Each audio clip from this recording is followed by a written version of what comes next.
A empresa vilanovesa Soaga deu un paso máis para continuar sendo un referente no sector da comercialización e produción de produtos agrícolas e ganadeiros coa creación do seu propio laboratorio.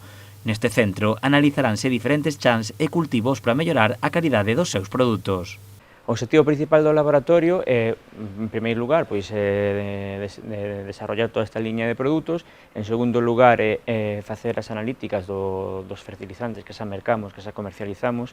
Tamén dar soporte nos análisis de purins, de forraxes, análisis foliares, e incluso tamén, como estamos moi metidos na compra e venta de cereal, tamén podemos analizar todos os parámetros organolépticos dos cereais. O laboratorio conta con tecnoloxía de última xeración, que poñerán a Soaga á vanguarda nas investigacións dos produtos agrícolas e gandeiros. Se temos en conta que xa contamos con equipos de última xeración, eso nos vai permitir facer uns análisis con un control de calidad moi estricto e poder estar, sobre todo, estar ao alcance do agricultor, de saber que necesidades ten que nós podemos ya solucionar. Estes estudos permitirán adaptar os produtos ás normativas europeas e aforrar custos a agricultores e gandeiros. Pois si podemos, antes de proceder á fertilización, analizar os suelos, saber que carencias ou que necesidades ten, pois desa maneira podemos optimizar e añadir ao chan simplemente o que necesita, non